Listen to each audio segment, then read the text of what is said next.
Aí as últimas informações com o Globo Esporte. Agora vamos aqui, pessoal, com a ESPN trazendo aí a repercussão da grande goleada do Mengão em cima do Corinthians, 4-0 fora o baile, né? Umas 5 ou 6 oportunidades claríssimas de gol.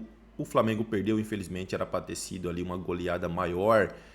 Mas, pessoal, bora aqui com o conteúdo, já deixando os créditos aos canais da ESPN. Se não é inscrito no canal Torcedor Flamenguista, se inscreva, deixe seu like e o seu comentário. Isso faz uma enorme diferença. Agora bora pro conteúdo. Nunca tive uma meta assim em números, como eu falei, a cada jogo eu busco dar o meu melhor e como atacante eu tenho que buscar o gol sempre, né? Então, nem sempre eu vou fazer o gol, nem vai ser sempre, né, 2 gols a cada jogo, mas buscar dar o meu melhor a cada jogo, assim como todos os companheiros têm feito. Se você olhar a tabela da Europa, nem o Barcelona nem o Paris fazem gol todos os jogos e muitas vezes eles também perdem gols. E daí a gente olha, de repente eles fazem 4, fazem 5. Não vamos fazer gol todos os jogos, isso é uma coisa evidente. O Flamengo, eu conheço bem esse clube, já estou aqui há 6 anos. Quando não se conseguem as coisas, ou quando, por exemplo, empatamos o jogo contra o Vasco e não fizemos gols, criamos várias chances, não fizemos o gol. Então, a torcida, ou então o pessoal aí, os analistas de YouTube, de Twitter, temos que achar um culpado. O culpado é que o Gerson está jogando no ataque. O culpado é o Bruno Henrique no ataque. Ou o Michael. Não, o Michael não pode jogar mais. E o torcedor consome isso. E o que eu quero aqui pedir para o torcedor, não gosto de dar recados, é que não consumam o que eles falam. E quando não se faz gol, os jogadores são os primeiros que pedem mais finalização. Os jogadores são os primeiros que sabem que tem que melhorar, sabem que tem que chegar na área e ser mais frios e criar automatismos e mecanismos para poder fazer gols. Mas esse time aqui já deu muitas alegrias e é o time mais goleador do Brasil em 2025. Então, eu sei o que eu estou fazendo, eu acredito muito na minha ideia, no que é a minha ideia de jogo, sei o caminho que traço para chegar até o gol do adversário. Professor, o clube mais goleador do Brasil deixou sua marca para cima do Corinthians ontem. E quando eu vi que o Flamengo não fazia gol há 2 jogos, era fatal. Primeiro porque não fazia gols, mas continuava criando, né? Mais contra o Vasco. Podia ficar 3, se o Corinthians não... se o Corinthians jogasse... Isso tudo é relativo, né? O mais importante é que o Flamengo hoje é uma equipe que está num nível muito bom de jogo coletivo, de individualidades a serviço do coletivo, de coletivo potencializando a individualidade, de discurso do técnico alinhado e entendido pelos jogadores e alinhado ao que quer a torcida. É um momento em estado de graça do Flamengo, não tenho dúvida nenhuma disso. Linha de passe logo depois dos 6 contra o Juventude, eu falei do quão o Flamengo tinha alcançado um nível bastante diferente dos outros times do futebol brasileiro. E ontem foi mais uma prova disso, potencializado pelas bobagens do Corinthians, né? Você olha um terceiro gol desse aí, não pode dar uma moleza dessa. O Corinthians já vem dando moleza para outros adversários, essa questão do espaço na frente da área para chutar. Não entendeu tudo isso para o Flamengo. Mais uma vez foi para o Maracanã, foi para o Rio em geral, porque tem um jogo contra o Botafogo, em que isso também aconteceu ainda sob a administração Ramon Dias, em que o Corinthians despovoa meio campo para esse tipo de jogo. E aí acaba pagando o preço.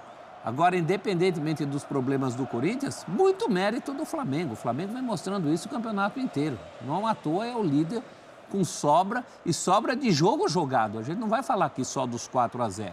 A gente vai falar do que poderia ter sido esse jogo caso o Flamengo tivesse caprichado um pouco mais em algumas dessas finalizações. Sobrou, o Flamengo sobrou nessa partida. Nem vou falar que não foi pênalti, porque também não faz diferença nenhuma não ter sido pênalti. Sobre o gol o terceiro gol do Flamengo, né?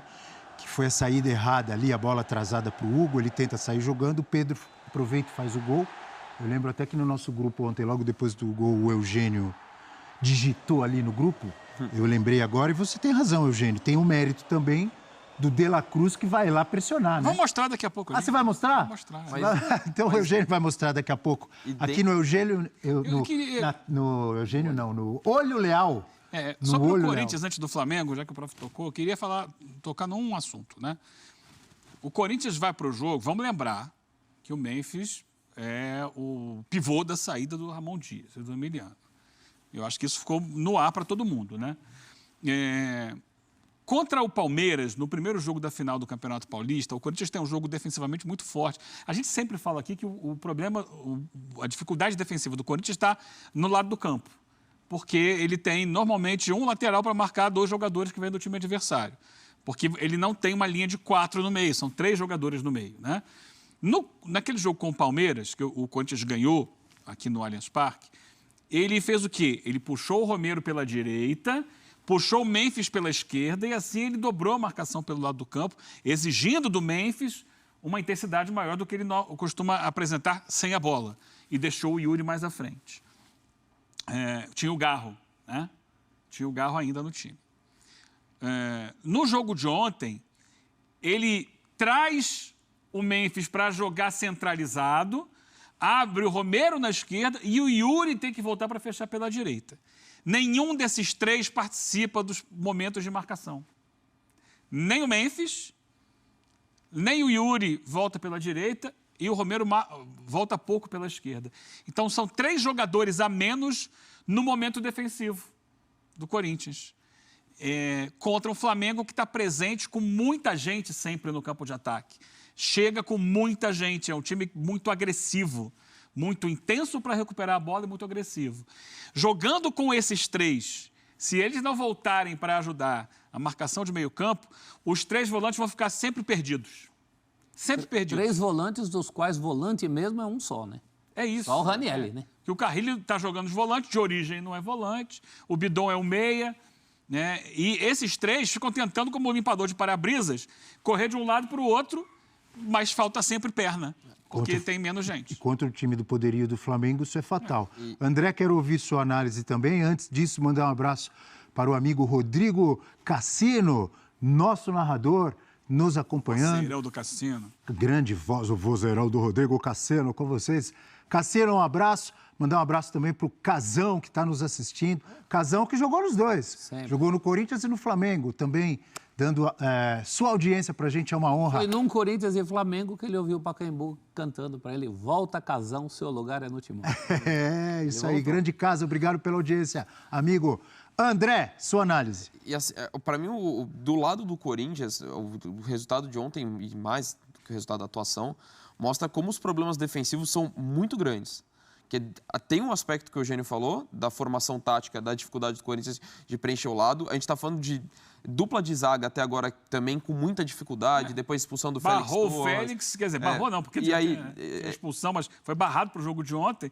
Só que o André Ramalho também não entrega nada. Exato. E ele, teoricamente, é o melhor zagueiro do Corinthians, mas caiu muito nessa temporada. Mas, além desse aspecto, acho que o Corinthians, e até pelo jogo do Flamengo, as finalizações de fora da área, foi assim como o Palmeiras, por exemplo, no Brasileiro, o Corinthians está tendo problemas também para defender a sua entrada da área. Tem sofrido muito com finalizações de fora da área. Você pega o segundo gol, o Bidon, para mim, acho que até com a bola foi o melhor jogador do Corinthians. Acho que ele foi o cara que mais tentou a criar alguma coisa. Mais que o Carrilho? No jogo de ontem eu achei, contra o Flamengo. Mas você vê até no segundo gol, como o Pulgar tem toda a liberdade para começar a jogada. Até o Memphis aponta para o Bidon, ele está muito distante. Não estou falando que o problema é o Bidon, mas para mostrar como faltou combatividade ao Corinthians como um todo. Então, assim, os problemas defensivos fala do lado do campo, que tem essa dificuldade até pela questão tática.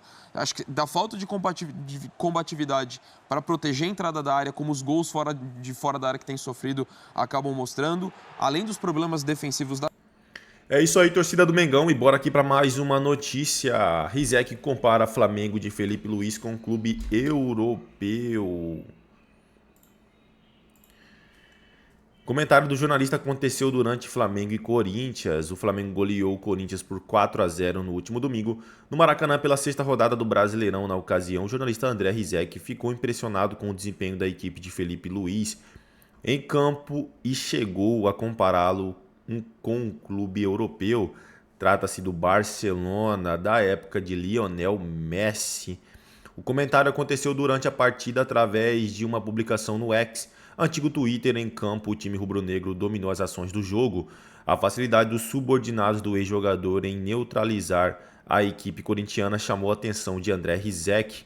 O time do Flamengo já é bom pra caramba, e vem o Corinthians com esse primeiro tempo pífio e faz parecer o Barcelona de Messi, publicou o jornalista aqui, pessoal, ó. O time do Flamengo já é bom pra caramba e vem o Corinthians com esse primeiro tempo pífio e faz parecer o Barcelona do Messi.